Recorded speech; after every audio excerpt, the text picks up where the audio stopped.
Hello and welcome back to the Pacific Coast Model Works YouTube channel. One comment I frequently get about my layout is how much people enjoy my backdrops. They blend well into the scenery and they just look good for painted backdrops. This week I needed to make a portable photographic backdrop and I thought this would be the perfect opportunity to show you how I paint my backdrops.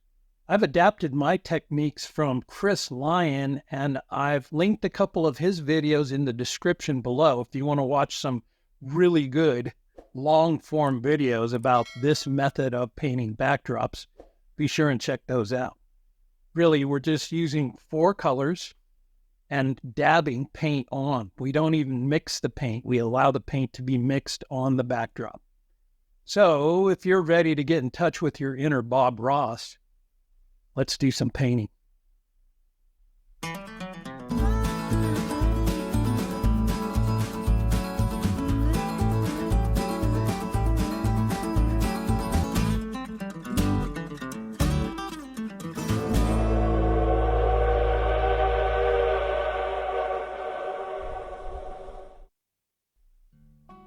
My first step is to roll the sky color over the foam core.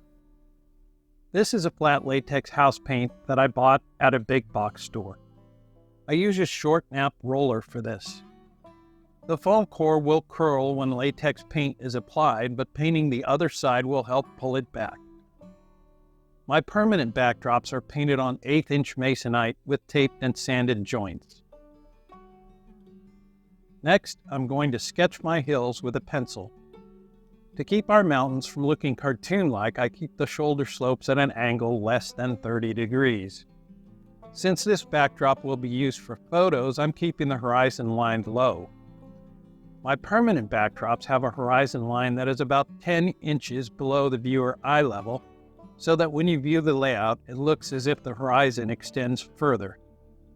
Once I'm happy with my mountain sketch, I'm going to add some clouds.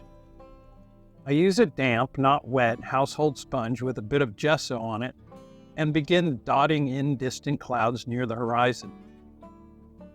Fold the sponge in half and turn it so that it looks like a U for this step. Always start at the same side for every cloud and allow the white paint to trail off in the same direction. These are small and spotty as if viewed from far away. Feel free to dot lines of cloud diagonally. As always, reference photos help. Now work some closer clouds into the foreground. For this, turn the sponge over so that the arched edge is at the top. Use mainly the arched edge to create the clouds. Again, always work from one end of the cloud to the other. If anything, the danger here is in overdoing it. I use an airbrush with thin white acrylic craft paint to add streaky clouds and atmosphere near the horizon line, lightening up that portion of the sky. To paint the landscape, you'll need several large soft bristle artist brushes and a 1-inch painter's brush to apply artist acrylic paints. The process uses only 2 colors, Cadmium yellow and Mars black. Since Mars black is a blue-based black paint, it changes to green when mixed with the yellow paint. Place some of each on a palette or scrap of cardboard, but do not mix them. Pick up some yellow and a tiny bit of black paint on a dry brush. Don't mix the colors, simply dip the bristles into them. I only want the smallest bit of detail on the ridges of these mountains. Start dabbing in the ridge of your distant mountain.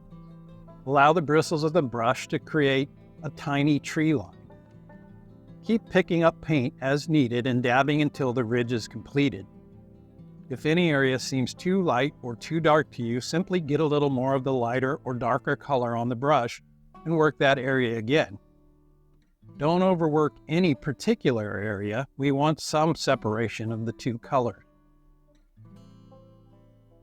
Work all of this with the paint wet the entire time.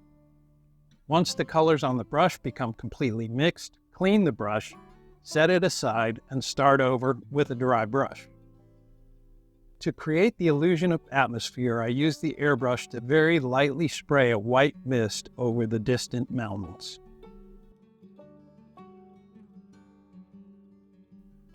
Now we will begin painting some closer mountains. The idea is to work with it until it looks right to you. Here the trees can be just a bit larger than the ones you created for the distant mountain. Use your imagination and add bare spots to the mountains.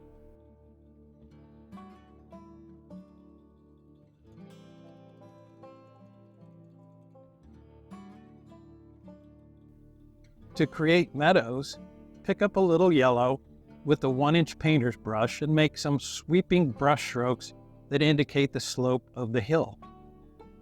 Come back in with a little black and create tree lines that hide the edge of the meadow.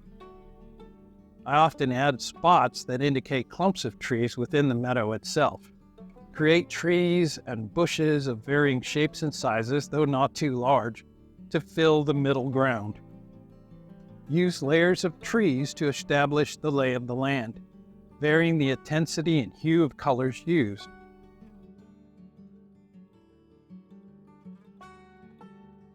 Once this is mostly dry, airbrush a light overspray of white over this layer as well.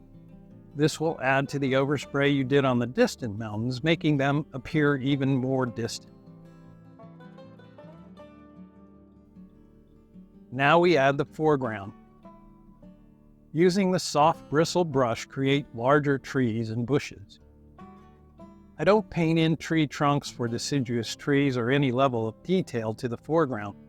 If I want to add conifer trees, I use a fan brush with a dark mixture of paint to indicate the structure of the tree. You can also add little highlights if you wish. I'll go back over these and add bushes near the bottom to cover the lack of trunks. All of this can be done wet. Well, that's it. About as simple as you get. 4 colors, 4 brushes. For about $20, you could go and buy all these art supplies that you need and experiment. Just see if you can do it. I'm guessing as you watched me do this, you probably thought, I could do that. And I think you're right. As you can see, the backdrops that you can create are very impressive and a lot of fun.